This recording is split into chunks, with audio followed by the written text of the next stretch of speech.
Well, it's 10:30, so I want to welcome everybody to today's Excavation Safety Alliance Town Hall. I'm Scott Landis, and I'm looking forward to today's discussion. I have big shoes to fill from Karen Strub, who did this in the past, but fortunately, we have an awesome panel, so hopefully they'll take the ball and run with it. But today's topic is how can we improve excavation safety with fair enforcement? And today we're being sponsored by the Global Excavation Safety Conference. So I did want to throw out one quick thing is a reminder that we were formerly Infrastructure Resources, and last month we formally changed our company name to the Excavation Safety Alliance. So it better reflects our mission and our brand. So just want to remind people it takes a while for it to sink in. So our ESA town halls are open forums. They're not lectures, they're discussions, and we really try to focus on solutions so we can move the ball forward. So this meeting is meant to be a discussion. If you would like to chime in, ask a question, you can type it in the chat box. You can use the raised hand icon, and we will call on you and as many of you as possible and get your question up there. So once you do, click on the raise your hand icon, and give it a second or two, and we will unmute you and let you know to proceed. So with that in mind, the last request is kind of keep your comments brief and concise because we've got a great topic and great panel members here. We want to make sure everybody gets a chance to chime in. And the recording will be on our ESA YouTube channel when we're done. So at the conclusion of each of the call, each of the panelists will highlight one moving forward step. So they're going to give us one thing they think could improve the situation for everybody. And today we will definitely conclude at 11:30 sharp. So it'd be awesome to stay to the end and we won't go over. So I'm pleased to have such an awesome panel. This is really great. We've got a big panel and a really great breadth of experience, which is just amazing.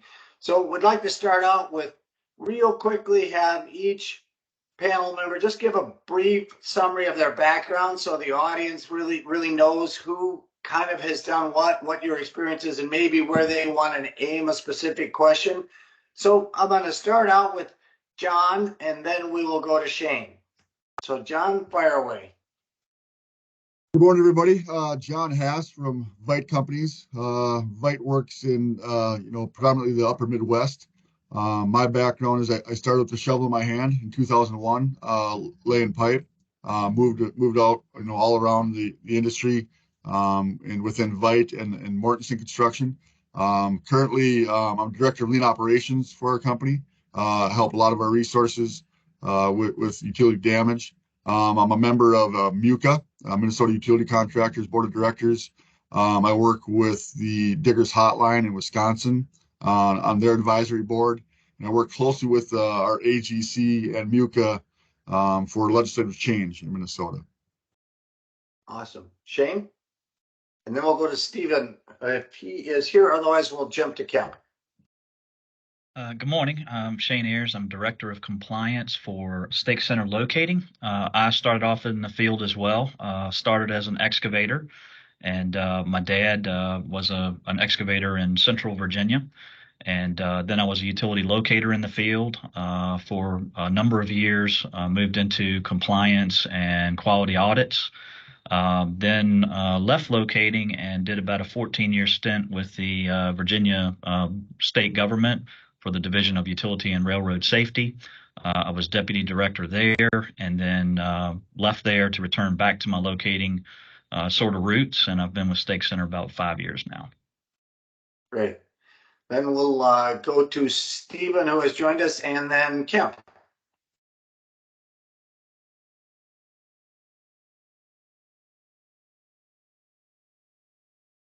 Hey, Scott, this is Mike. Steve's just trying to unmute himself, so we'll get back to him in just a minute. Perfect. Then we'll go to Kemp, and then we'll catch up with Stephen after a couple more. Yeah, good morning, everybody. Kemp Garcia. I work for a company called LineScape of Washington. My history, well, what we do is we do directional drilling, excavation, vac excavation, and private utility locating. So we kind of run the gamut on a bunch of different things. So we can provide work to our clients for all in-house as most we can. History I have is started as a private utility locator. And jumped into the vac excavation world, and like I said, I run the vac and locating division for our company. And then I've been involved with rewriting of the one call law here in the state of Washington. I'm out of Seattle, Washington. Helped revise that law in 2013. We're up for another revision and having meetings about that as it sits. Right now, I am president of NUCA, the National Utility Contractors Association of Washington. And I also have been, last 10 years, been teaching a class called Dig Safe, which we teach about the dig law in the state of Washington. That's what I do in a nutshell. That's a lot. Chad, how about you? And then we'll go to Steve Allen. Hi, everyone. First off, thanks for having me. Chad Mathiowetz, Mathiowetz Construction. I am the acting president right now, 99 years in business. And I started out in the field doing shovel work, pipe work, operating of equipment, all the way up now into leadership. Also an AGC of Minnesota member, and I've worked alongside John with some of the legislative change, trying to always improve the system that we have here. Great. Thanks, Chad. Steve Allen. Well, good morning, everybody. My name's Steve Allen. I'm Executive Director of Pipeline Safety for Energy Worldnet. And senior advisor for the Damage Prevention Academy. I began my career in this industry nearly 40 years ago, working for an investor-owned local distribution company here in Indiana. Spent a lot of time doing a lot of different things, auditing, treasury, customer accounting, meter reading, blah, blah, blah, blah, blah. Ended up having an opportunity. I ran one of their subsidiaries for several years, and then took an early retirement at the ripe old age of 48 and started an excavating company, and got to learn how to run a backhoe really, really well. Loved it. Absolutely loved it. But then ended up getting tired of that, went to the Indiana Utility Regulatory Commission, was the director of pipeline safety. I am now a recovering regulator, as is Sean Ayers. So that's a welcome to the club, I guess. There's a bunch of us out there. But anyway, I currently moderate a stakeholders group in the state of Indiana who is meeting as we speak right now. I'm on health leave, but anyhow, I primarily advocate for pipeline safety management systems. But now with the acquisition of the Damage Prevention Academy, I'm jumping back into the damage prevention world, and I am really excited about it. So the last couple of years of my career, I hope to really focus on damage prevention and all things management system related.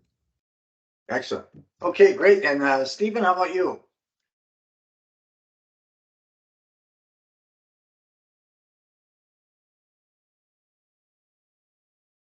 Yeah, it looks like we're still having technical difficulties. We'll see what we can do. Okay.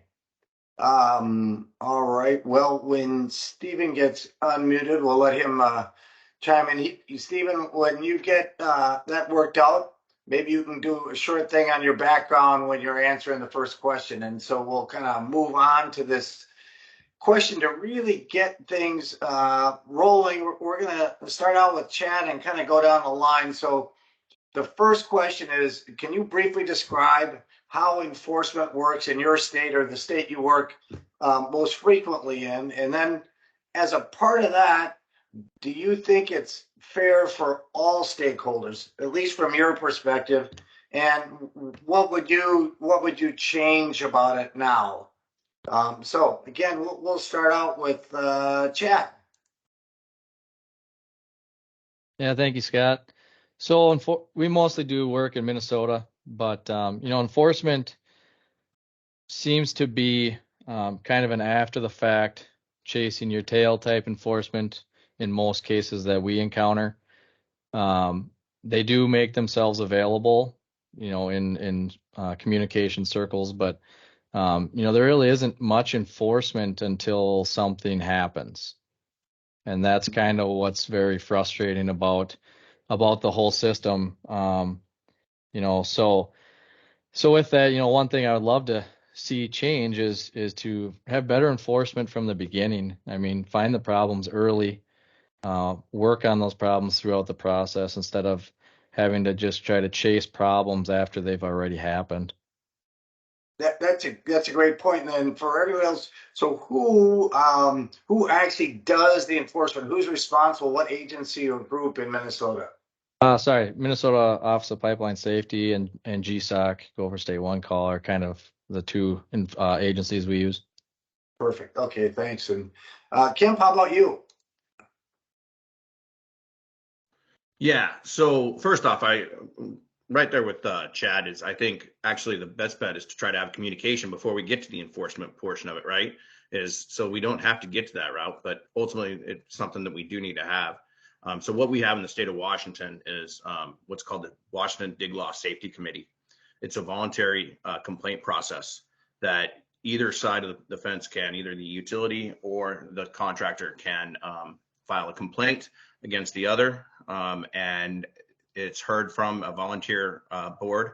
Then they determine if the law was broken. It's not to do with any downtime claims or damage claims or anything to do with money, but it is it's heard through the complaint process. Then they refer it over to what's called the Utility and Transportation Commission, and then fines are assessed. And right now our fines are $1,000 for your first offense, and then if it continues to happen, it's $5,000 every time after.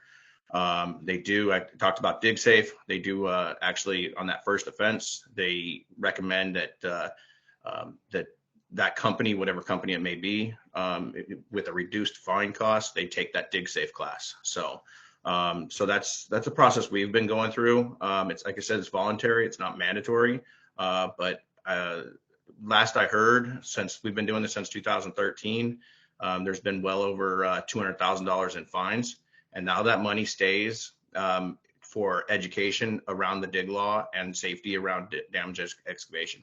So. Excellent. And Steve Allen, how about you?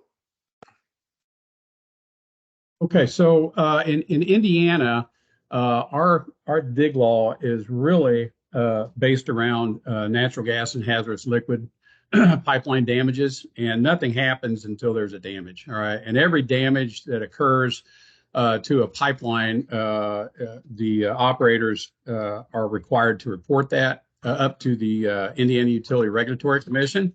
And the commission, through an advisory committee, which was appointed, or stakeholders appointed by the governor, they hear the cases that we investigate and determine or actually make recommendations to the commission regarding penalties. And those penalties range from like just training from first-time offenders all the way up to up to like $10,000 of fines. It may have changed since I've left, but nonetheless, it increases every time that you are in violation of the code. The one thing that's interesting about Indiana, I think, is that the money that is collected from those penalties goes into a special account that is earmarked for damage prevention spending, for incentives, for education, for multiple things associated with trying to move the needle on damage prevention. So, but it is only with natural gas and hazardous liquid pipelines.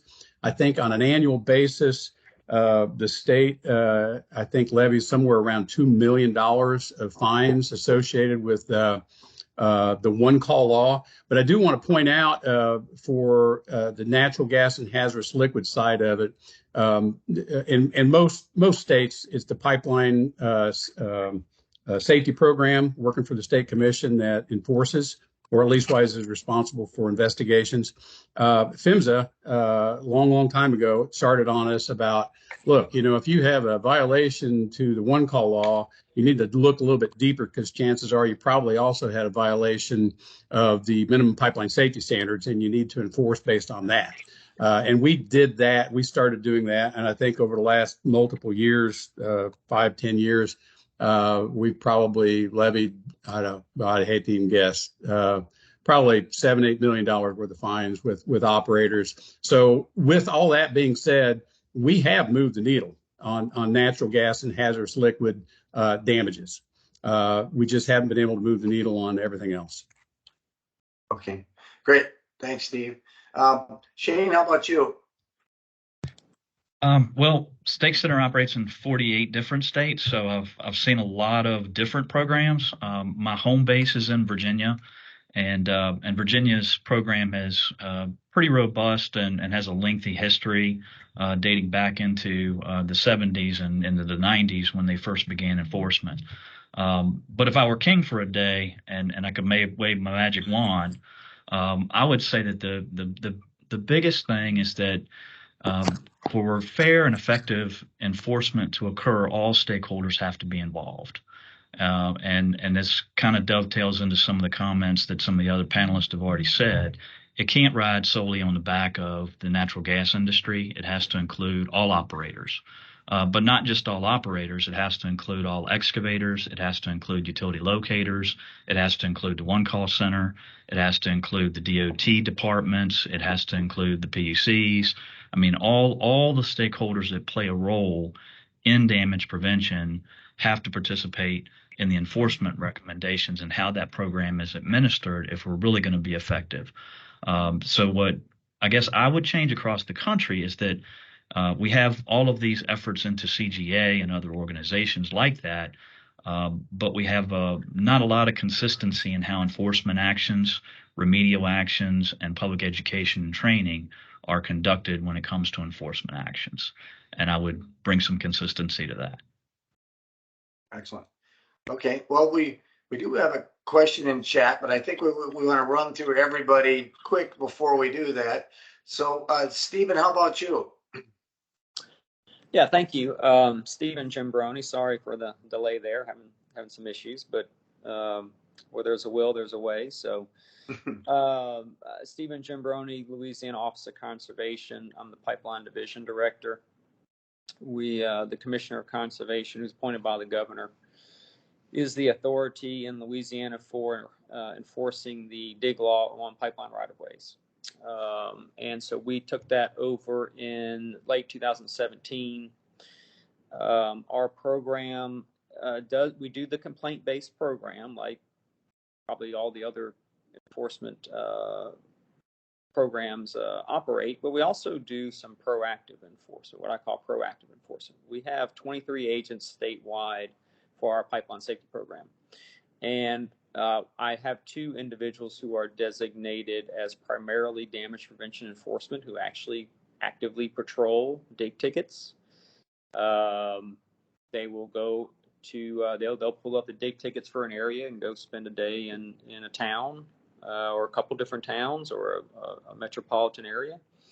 And they will drive around and make sure that there are marks at all the sites. And if there are excavators there doing work, they'll stop and chat with them and ask them if they're having any issues. They'll hand out the one call brochures to them. If they happen by a dig site that they don't recognize, they'll stop and have a chat with those folks and make sure that they have a ticket.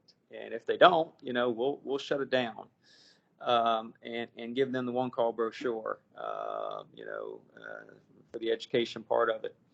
And so actually, we just went through our statistics for our audit, and we had 1,100 stops last year at dig locations. Most of those being, some of them as a result of complaints, because we do have a complaint line, and so hey, my neighbor's out here digging. I don't think they have a ticket, or operator calls and says someone's on my right of way and they don't have a ticket. Yeah, we definitely take those complaints where there's a damage.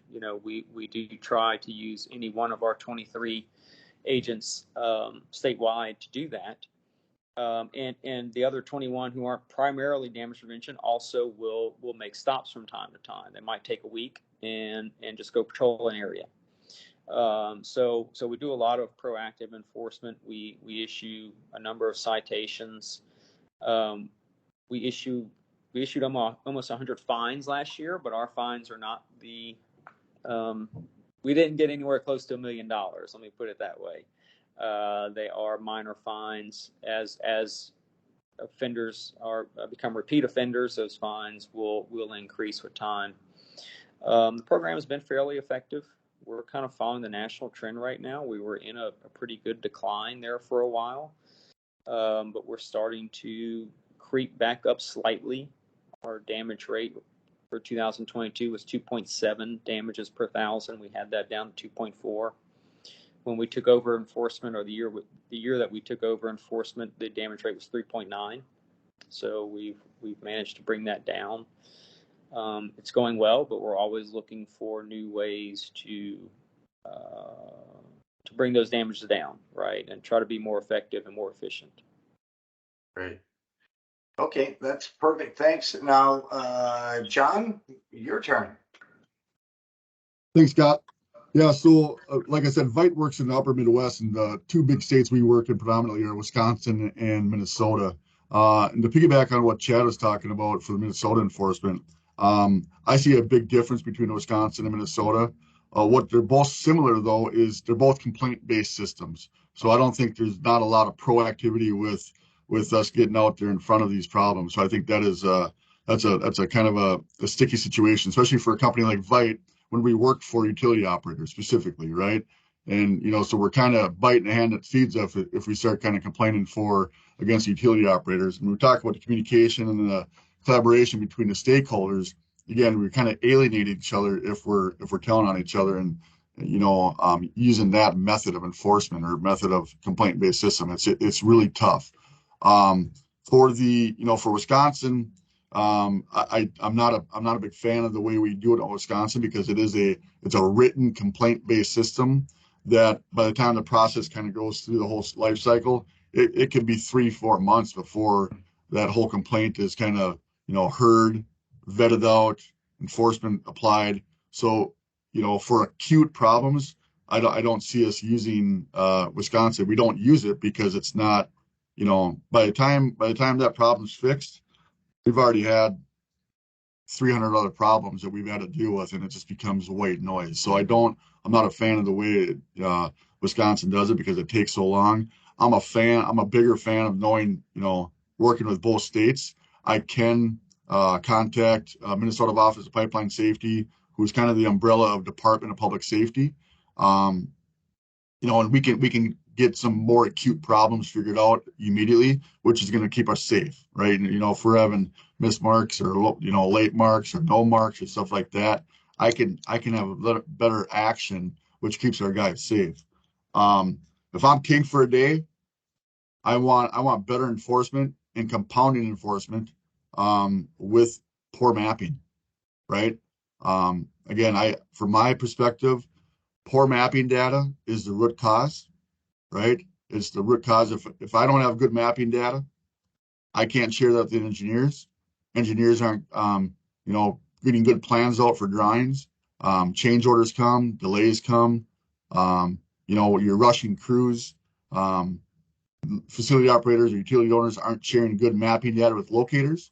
Locators don't know where the facilities are at because they're not having good mapping data, and that's just downstream to the contractors and the public at large. We're impacted by risky projects, injury, money, all the above. So yeah, perfect. Well, there's a couple good questions in chat. One of them kind of Steve Allen sort of answered, but I think what's being asked is, and this is a hard one, is in Indiana, why, and I think this is a lot of states, why does the law only impact in terms of enforcement gas and not all utilities? Yeah, so that's a real good question. Thank you. In most cases, the reason why the states have enacted one call enforcement mechanisms was because of PHMSA and previous PIPES Acts that were out there. I think the PIPES Act of 2006 kicked everything off. And then I forget which one it was, 10 maybe, whatever. Anyhow, I think natural gas kind of led the charge with enforcement mechanisms, and that's just the nature of the beast. Like I said, in Indiana, everyone is supposed to, I mean, we have a one-call law. Everyone is supposed to call before they dig. You're supposed to locate your facilities. But if there is actual damage that occurs, only enforcement available is for damage to natural gas and hazardous liquid pipelines. And that is the bane of an awful lot of people's existence, because there's an awful lot of other facilities that are buried that need to be located. So kind of back to the whole if I were king for the day thing, in Indiana, for me anyway, I really would like to see enforcement across the board with all facility owners. And where I forget who it was, I don't know if it was John or maybe Kemp mentioned that the root cause of all this related to getting having good maps. I think that's part of the problem in Indiana. I think the biggest issue is just getting paint on the ground. The system gets overloaded. You have this amount of resources available for locating, and you have requests for locating way up here, and that delta or that difference needs to be addressed one way, shape, or form. I hope that answers your question. Yeah. But then we have kind of a two-part question here from Anthony Smith, and looking for suggestions, and I'm sure it varies state to state. So I'll kind of let the panelists who want to chime in. But he says, what do you do when you can't get any enforcement involvement in your local areas? And, maybe the regulators involved, or past recovering regulators. Maybe you guys have some input on that. And then he also kind of wonders about enforcement where there is states that allow downtime damages, it looks like. So I have a volunteer. Oh, yeah, I mean, so my suggestion, we've talked about enforcement for all utilities in Louisiana. We've talked about it. There hasn't been any legislation on it. I mean, there is a designated enforcement authority, but it's not an active enforcement, program. There isn't an active enforcement program. So, okay, so how do we get enforcement when, the power company or the water company or the cable, whoever, doesn't mark? Well, these entities are regulated by their public service commissions, and if you're having damages and you're having outages, perhaps complaints to your commissioners, they're elected officials, well, at least in Louisiana, and should respond to the people. Perhaps, complaints to the commissioners themselves is one way to go about, trying to get some enforcement when those utilities aren't marked. I think some of the enforcement that we do has some residual impact, at least on excavators, because if we're stopping someone who doesn't have a ticket, well, yeah, we're there primarily for the pipelines, but there's a water line that could have been there, that could have been damaged, and other types of utilities. So I think the enforcement part, you see states pretty much all have some kind of enforcement part for the pipelines now, and so the excavators are, they are getting dinged for, unsafe digging practices and not having a ticket or digging on expired ticket. And so that will impact the way that they operate around utilities in general. But as far as the utilities themselves that are non-pipeline, there just isn't the heightened safety concern that there is around pipelines. Of course, as Steve mentioned, there's PHMSA there that's been pushing, right? And that's helped to kind of have a federal sponsor in there pushing for it. Unfortunately, it may take big accidents to get that kind of enforcement. It's a shame, but that's usually what happens, right? Is something really bad happens, and all of a sudden, you get the attention of the elected officials to do something. Yeah, Scott, if I can piggyback along what Stephen was saying, I couldn't agree more. I think that in order to move the needle on enforcement, it's going to take the public to speak up. And in Indiana, we've had issues where with some non-natural gas and hazardous liquid issues. And we got a lot of press. And then the politicians or legislators in the areas that was getting this negative press then were able to get some things changed just in their areas. I mean, as an example, while we weren't able to get state laws changed, some of the municipalities have changed their ordinances related to permitting. And so, I mean, I guess they're baby steps, but it's a tough deal when you start talking about changing laws. I mean, you get a lot of money out there trying to influence votes, and that's just the boat that we're in. And I would agree with Steve when he talks about, if we can't use state law for enforcement, I mean, I guess what we're kind of, Chad and I are working on, if we can't get change state law, what can we do with the municipalities, right, to change their ordinances where newly installed facilities need to be GPSed, right? I think that's a big, if our effort can't be in the legislative arena, then it should be more of in the municipality ordinances to make sure that, we have good relocation of efforts. We have good, anything that's newly installed, we got to get X, Y, and Z on it. I don't think it's not going to really affect anybody in this call, but generations ahead, we got to be stewards for this stuff. And, it's not if, it's when these big damages are going to take place and a lot of fatalities. And I just look at the art and the science of it, right? I mean, the fact that the way our means and methods are, we got to look at this completely different, right? So, I mean, if we're trying to get good mapping and we have good XYZ coordinate systems on this stuff, we can turn this into more of a science and an art. And then that's going to help with the quality of locating. That's going to help with the timeliness of locating. If I got to go out there and kind of do an art of locating and, weigh the wand to find out where this is at, or I can use GPS in the future to find out exactly where the stuff's at. I think it's a good, XYZ coordinates are for me are key to damage prevention. So I want to just on that. I'm sorry, but what we did in Washington State was it was a panel of excavators and utilities of all sorts that got involved in rewriting the law. And what we ended up doing was getting in front of legislature and saying, and their question was, well, how can we measure what's going on there? And the answer is right now, according previous to our law, before we put enforcement in it, we said we couldn't. And legislature said, so when we went and changed the law, we didn't have one nay vote because we were putting enforcement into it because it's protecting the people that vote them in. I know somebody else talked about, legislature and voting and that kind of stuff, but that's how we were able to get them to just be on board with it. And I mean, I go back to our sponsor, his, telecoms wanted to push back on enforcement, and he stepped in right away and said,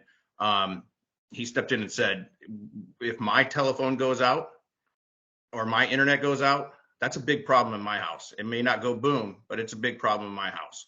And it just pushed from there. So that's the way we were able to get enforcement, was by a non-biased, there were still political avenues to it, but we were able to put efforts towards it and go in as a team and get legislature to be behind us in that. Yeah, that's awesome. And I do see in the chat, I don't know if either one wants to chime in, but Todd Griffith, it looks like, says that Colorado does have enforcement across the board. And I know they were one of the real early ones.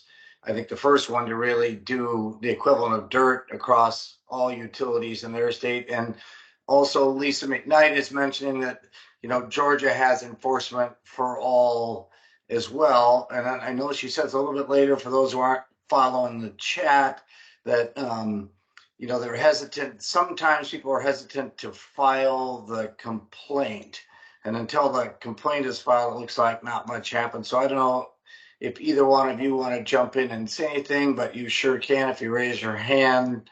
Mike can unmute you. No, I was just going to add a few more comments. This is Chad Mathewetz again. Mm-hmm. enforcement is one thing. I've heard the term thrown out quite a few times here now today, but damage prevention it is kind of like a one way. It's for those who are digging around these utilities that are already in the ground. Excavation safety is kind of a more of a coverall term, but we need to start at the beginning of that utility got in the ground somehow. Was it put in the ground properly? There's a bunch of guidelines. There's a bunch of stuff out there that says this is how it should be done. This is what you're required to do. But at least in the state of Minnesota, I could drive around for days and there are miles and miles and miles of utilities going in the ground. And there's not one person inspecting any of those crews on where it's going. Are they doing it properly at the right depths? Are they taking shots where they have discrepancies or they have to go up and over something or they have to jog? There is no way that anyone's inspecting all of this. And we build a lot of highways, so we deal with it because all the utilities are in the public right of ways. So as we build highways, we're dealing with this zoo of lines in the ditches. And for the most part, they are not installed properly. But until we inspect from the beginning how they were installed, collecting that data as it's going in, and having that data built up for at least the state to use, I don't even really need it. We do a lot of our public contracts. So if the state has the information, then they can accurately design projects. And during the design, they can have the right data. They can have the XYZs. If they don't have it, they should be enforcing SUE on these on the utility owners to come out and on their dime locate the lines that if they can't provide accurate mapping and data, okay, then come out here and get it done so we can have the information we need to do a design on in their property. I mean, it's their property and they're spending all these tax dollars to try to get a project completed with all of this stuff in the way. Most of the time there's always a conflict. I don't think I've ever had a job where there's not a conflict, but we don't find it till we're digging in the ground. And that's supposed to be done way ahead of it. I mean, that's even state law even spells it out, but nobody's paying attention to it. They just want to collect data and see what happens at the end to prevent us from hitting it, because it is hard. We know what runs the country: railroads, utilities, power. I mean, they're like the big three that run the country. So what are all of us small contractors going to do to help move this needle, actually move it, not just sit and talk about it year after year after year? Yep, that's a fair point. I do notice So that I'm sorry, Scott. I was going to comment on that as well. This kind of goes to a lot of the comments that have been said so far, and I think part of any effective enforcement campaign is going to be it's going to have an element where the enforcement agency acts as a facilitator for process improvement. And I mean, if we can do that, that's the proactive piece that I think a lot of states are missing right now. It's bringing the stakeholders together to talk about exactly this kind of issue. We've heard a lot from the excavators about the possible, challenges with on-time or accurate locates and the mapping data and all that kind of stuff. But at the regulator level, at the enforcement level, that conversation has got to be had amongst all the stakeholders in order to move that needle in a proactive manner. I mean, if on-time completion is the issue on the locate side, what's driving that? I mean, we have to look at the cancer and not at the symptoms of it. Is it because we're experiencing high volumes of over-notification? Is it one of the government infrastructure subsidy money that's flowing into that state that's now spiked the damages? Are the tickets that are being called in oversized or excessive and we're wasting resources marking those when we could be marking for an excavator who really does need that paint? I mean, all of those things kind of dovetail into, what does this overall problem look like and how do we attack it? And I think if the enforcement programs took more of a lead on jumping into those challenging issues and bringing all of the stakeholders together to partner to fix those issues, then we wouldn't have them, continue on like Chad was talking about. We talk about it year after year, but what actually gets done to fix it? That's how we're going to do it. We're going to do it playing together. Yeah, and when you talk about the cancer, again, I think the cancer is we don't know where our stuff's at, right? So when we're trying to, when VEITs, we probably had, I think we've had, and I'm not embarrassed to say it, we've had probably 6 or 7 utility or gas strikes this year. Every one of our gas strikes is with a nipple or a blow off or an extension, a vertical extension of the pipe that locators can't locate, right? Because you don't have an art it's an art, right? There's no science to do that. That's why, for us, when a damage prevention for us, for keeping our crews safe, it's that type of stuff that we need to start identifying in the field, but you're not going to get that without an XYZ coordinate system.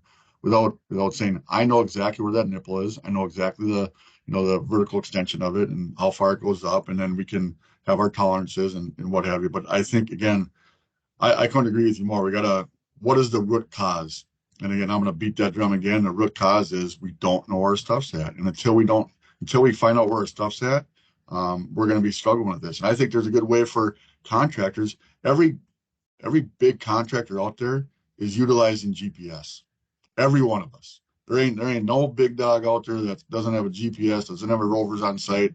That how can we crowdsource this, right? When Chad and I come across these utilities, I'd love for to start.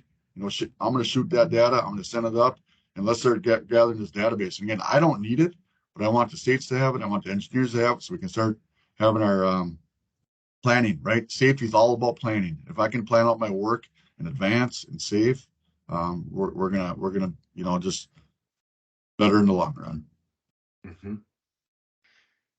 Yeah, that's good stuff. I will say too that an earlier comment in the chat, and it's kind of been alluded to by several panel members, but Tony says when he started in CATV, you could say no one died because their cable is cut off, and then he says you can't say that anymore. So I mean, and obviously everything going through a fiber in general, one would think that that's going to make it easier to get kind of unanimous agreement on how to get the laws changed to protect all the utilities. Because I think people said and implied that telcos weren't really big proponents of changes because it would just cost more money. But now, to me, it looks like damage prevention is a lot less expensive than repairing the damages if you're a telco. So you'd think everybody would be getting on board. So let's just take a quick look here. I know does anybody have, I think somebody mentioned that the repeat offenders, the fine gets increased. Is that true with pretty much all of you? It sounds like it is. Yeah, I think I'd mentioned that, Scott. In Indiana, it is an escalating fine structure. But if I may just kind of digress for just a minute, and I apologize. I ended up going offline. I lost my internet. Someone must have dug before they called. I don't know. But I lost my internet. I'm back now. But there was some discussion about stakeholder engagement, and I had mentioned before we started this all off to everybody here on the panel that as I'd mentioned, I moderate a panel here in Indiana, and they are meeting as we speak. There's about 50 of them there in Indianapolis, and they're sending me emails left and right. And one of the products that we're able to develop was some recommended legislation to our one call law that is supported by all of the stakeholders and the 811 center. So the key is, I couldn't agree more. You've got to get stakeholder engagement across the board in order to identify, what is it that is making everybody stay up at night? What's a low-hanging fruit that we can all collectively come around and try to get some changes implemented and make some incremental gains. So anyhow, stakeholder engagement is key. And then to the other question, Scott, yes, in Indiana, we do have increasing fine structure, both on one call and on in pipeline safety, minimum pipeline safety standard enforcement. So that does tend to get people's attention when their fines go up every time they do something wrong. So one quick note on that too, dovetailing into what Steve just said, is there's two different trains of thought there as well, because a simple ratcheting fine structure may not account for an individual's performance, right? And what I mean by that is if you have an entity that is let's say they're marking 100 tickets in your state a month, and they get a single violation. That's not the same as a company that is marking, 300,000 a month in your state, and they get a single violation. So I think there Agreed. is certainly something to be said for looking at each one of these on a case by case basis, and considering factors like, their history, their volume of work, their performance, the circumstances, the culpability of that particular offense, the gravity, and then any other relevant factors, instead of going with a flat rate. Your first one is 1,000, your second one is 5,000, your next one is this. So it should be a little bit more complex than just a flat fine structure, in my opinion.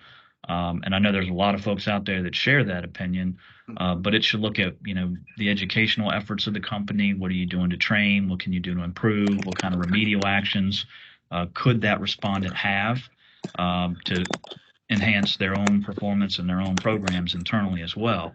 And that'll help move the needle too. I think with enforcement, when it comes to, fining or a dollar amount, it's hard when you have a flat fee, because I mean, in my world, there's two buckets of utilities. There's utilities that can cause no harm and utilities that can cause harm. And the ones that could possibly kill any of my employees or anybody who lives around that utility, I don't know how you can put those buckets side by side and say this one should be at the same level fine as this one if there's a mismark or if there's something that goes wrong, when this one could blow up 5 city blocks.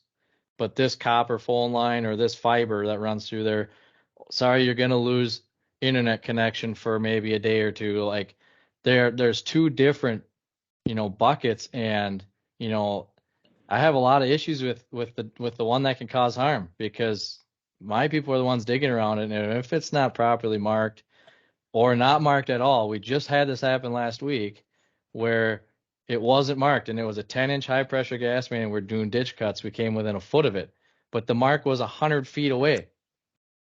And like that one, yep, MinOps, we're going to get them involved, but like to have a same fee structure as a phone line, it doesn't, when they can bill me for a fiber $25,000 for a one repair, but I really don't have power to even bill them back. There's just a lot of discrepancies in how you can enforce after the fact when something is found out to be incorrect or wrong or hit or damaged or not installed properly. Yeah, that is tough. And you can see, just FYI for those not following the chat, there's a lot of good stuff in here. Patrick's got a link to the ICC enforcement history. So for Illinois, just in case you want to look at that as an example, and Lisa McKnight with the municipality in Georgia said she's willing to, share their processes, which seem to work really well, which is kind of the stuff we're shooting for, is to find examples of what works well and not make everybody reinvent the wheel. I'm also noticing in the chat, there does seem to be a trend, because everybody's been saying this and all valid, that it looks like people are starting to force the use of GPS coordinates on new construction, at least in some states. So that seems like a really good thing. Let's see here.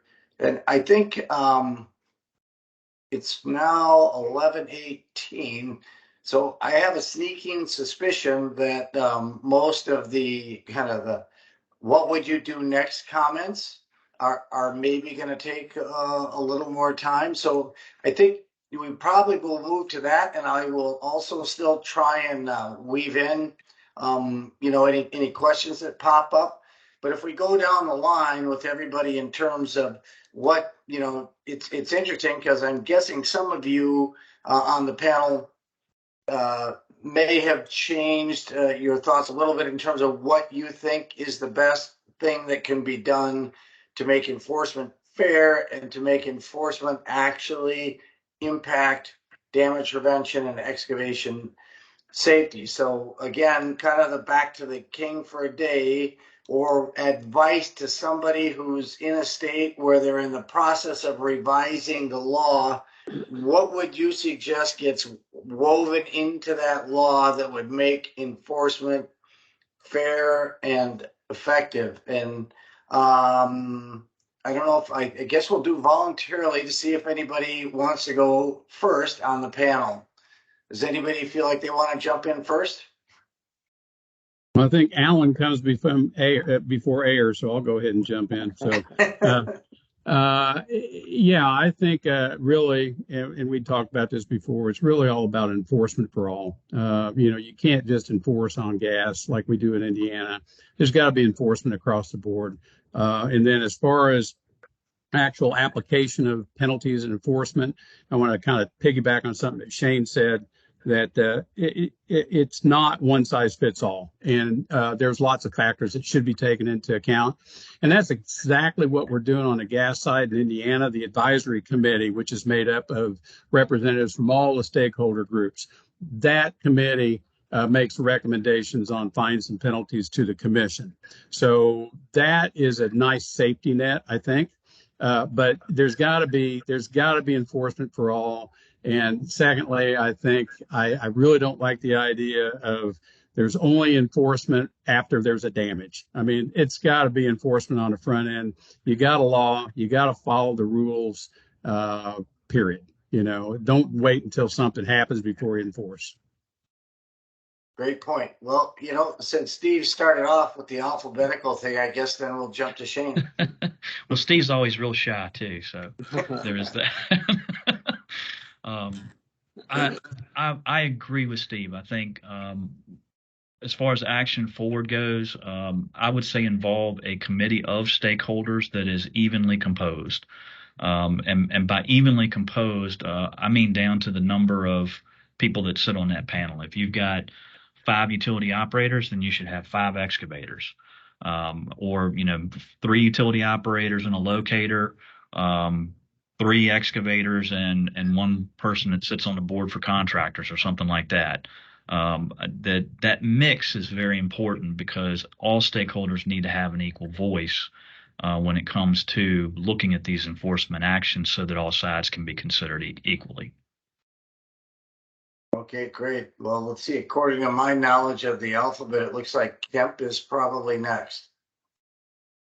All right. Yeah, I'm right on the right on with that. Is exactly that. It should be, contractors should be involved too. I've sat in meetings where the utilities, and they weren't being rude about it, but they said, we know the utilities have a bigger voice. So us as contractors, that's when we were last year when we were rewriting or trying to revise our dig law. I made sure all the subcommittees had a person from our NUCA local NUCA chapter on each subcommittee, so that we had a voice in there. And we want to be able to continue that, because and it's not that either side is fighting each other. We want the common good, because what we want is damage prevention. We don't want to hit lines digging around utilities. So we want it to be a common good across the board for everybody. So we're going to continue doing that as we revise laws. And our enforcement is, I think it's voluntary. It's not mandatory. I like the voluntary over mandatory. Yes, our numbers are compared to what's been said, that our numbers are 1,000 and 5,000. If it is around a pipeline system, though, the Utilities and Transportation Commission can get involved, and it doesn't go through the safety committee, and it can be up to a $10,000 fine and potentially a misdemeanor, because we had a major major pipeline that got hit in 1999 that caused a lot of, not just in the state of Washington, but across the nation, that PHMSA got involved with. So we want to be good players on both sides, and I think we just all got to agree on things, and that's what we're continuing to do. And one thing we do have in the state of Washington, not just enforcement, but we either side can also create a downtime claim or a damage claim. So even contractors can file against that telephone company, Chad, and attempt to get paid. It's not always there, but we've been doing it, and we're trying to continue to do that, so it's just beyond the enforcement. I know somebody said in the chat, what else can you do? But that's that's what we're doing. And it goes both ways. I know everybody says that, telecom or fiber company sends you a bill and you don't have any recourse when their stuff's not located properly. So we do. Is it used up properly all the time on the excavator side? Probably not, but we're trying to push for that. Well, that's good. We'll go to Stephen next. I was just going to mention here, because I hear this a lot too. And so one of the battles here is the perception.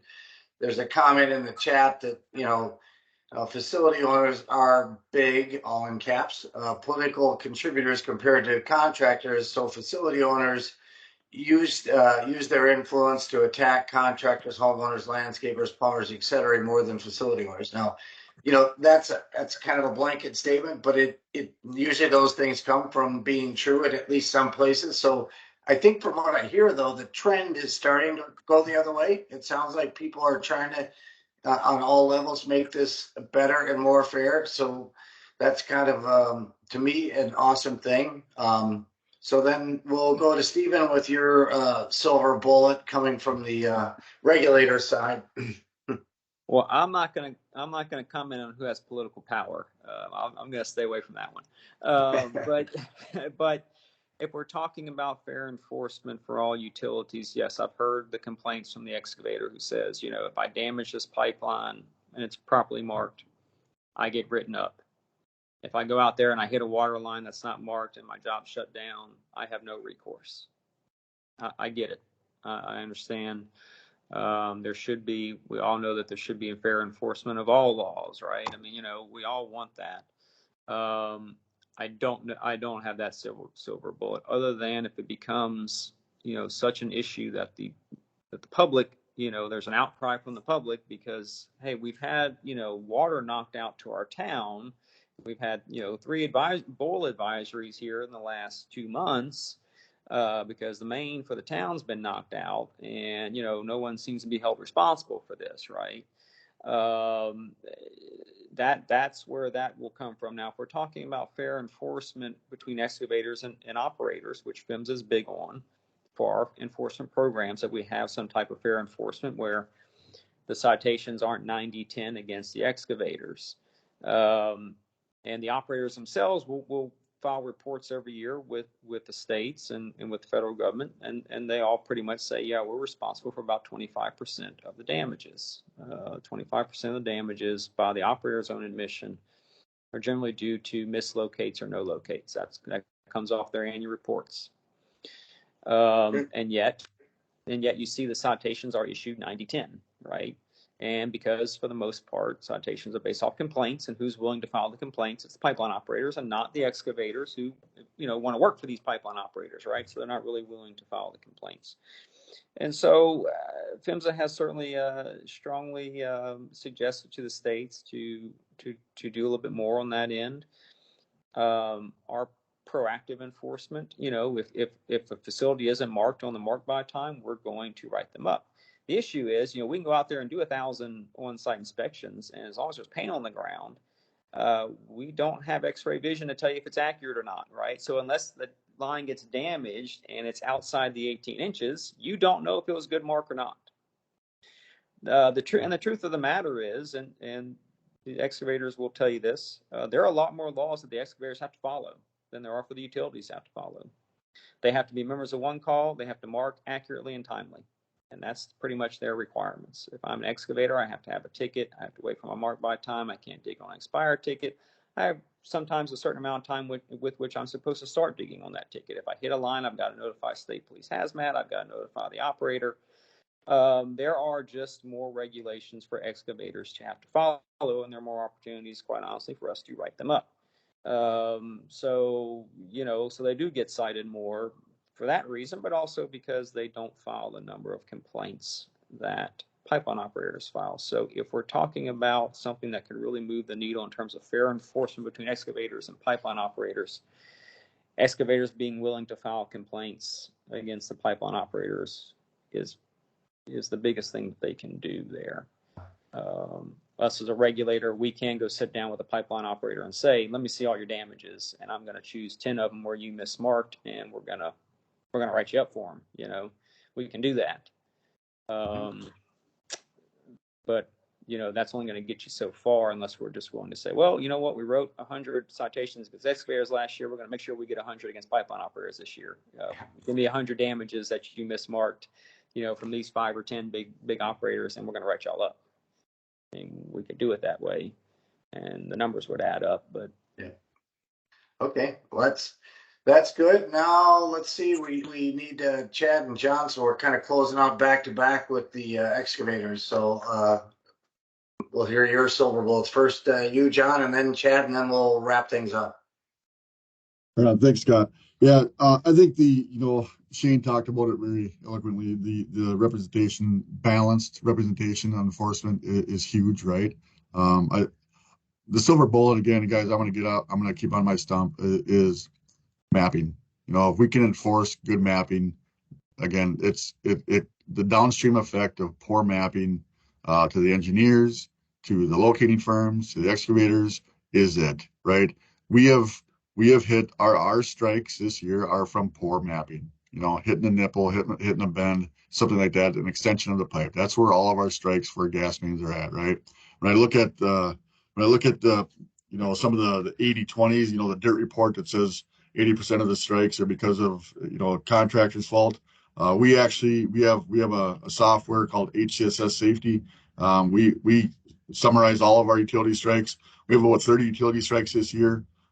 Sounds like a lot for a company our size. I think it's pretty good. We have 4 of them that are our faults, right? So the data that I'm going to start sharing with MinOps, Minnesota Office of Pipeline Safety, I think it's going to kind of refute what the dirt report's saying. But again, the majority of our bad strikes are because we don't have good mapping, and the utility or the locators didn't know about the bends or the nipples or the blow offs as well. So again, man, we got to get better mapping, and let's somehow, some way, let's get the newly installed facilities mapped, and let's somehow, some way find a good way for us contractors to crowdsource and share good data with the community. Great. Thanks, John. Okay. And Chad, you get to kind of close out this part before I wrap it up.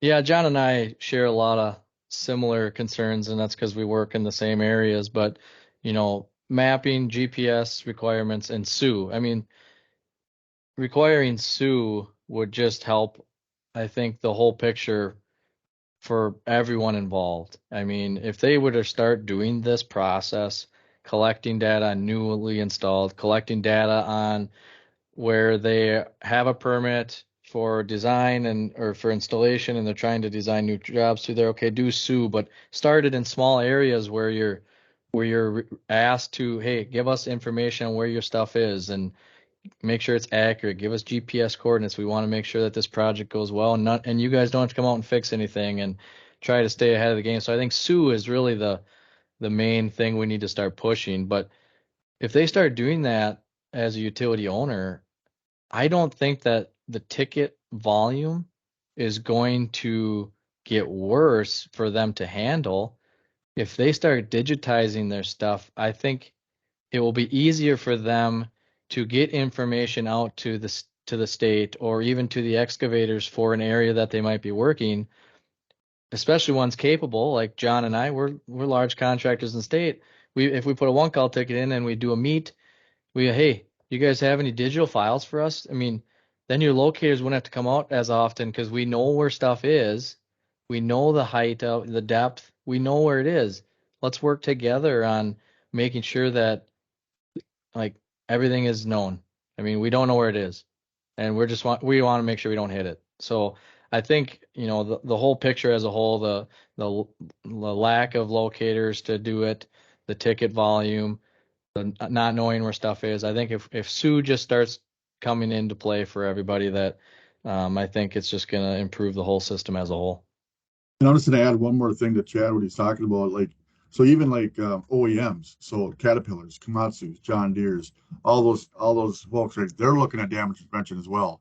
And we can have built-in fencing with our GPS files. We can say that machine cannot dig within 2 feet of this utility, because there's operator error all the time. But we can use technology and use the stuff coming on the forefront for damage prevention, specifically OEMs on they build fencing right around this stuff. I can't swing into within 2 feet of this gas main, right? It's not going to let me. I'm going to have to do some manual overrides if we know where the stuff's at. So, and that stuff's coming, right? That stuff's coming down the pipeline pretty quick, but we're not going to be able to utilize it if we don't have good mapping data.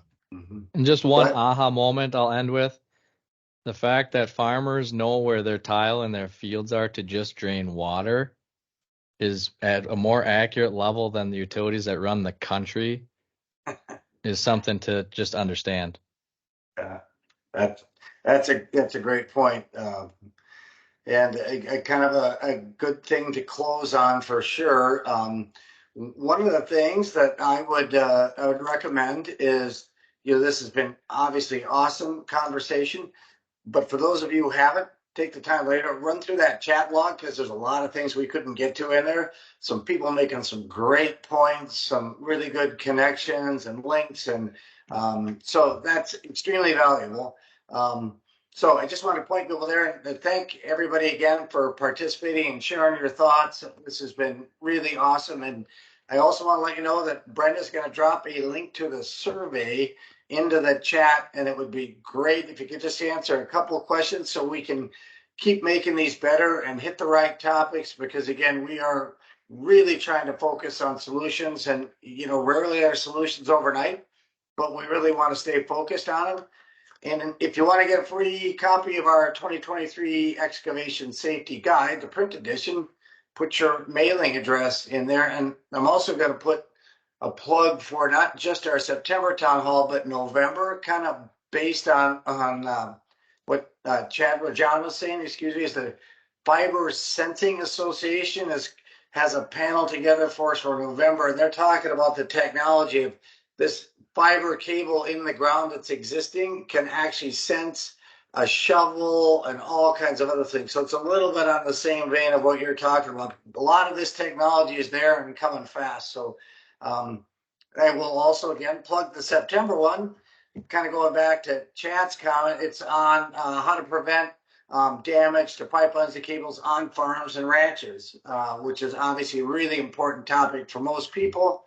And then, of course, a really important topic, it just came up on the screen, is you have until tomorrow to register for the Global Excavation Safety Conference for $811. And as you can see, then it goes up to $1,300. So if you're thinking about coming, it's a perfect time to do it. And for those of you who may be representing a company with more than one person who wants to come, you can actually register an unnamed person and provide the name later. So if you know you're going to send a couple people, you can register now and then name the people later and still get that savings. So again, I want to thank everybody, especially the panelists, for making the time. It was a great panel and great discussions. I wish we could have gotten to more of it, but I think it was awesome. And thanks, everybody. And we went 7 minutes over, so I apologize, but it was too good to stop. So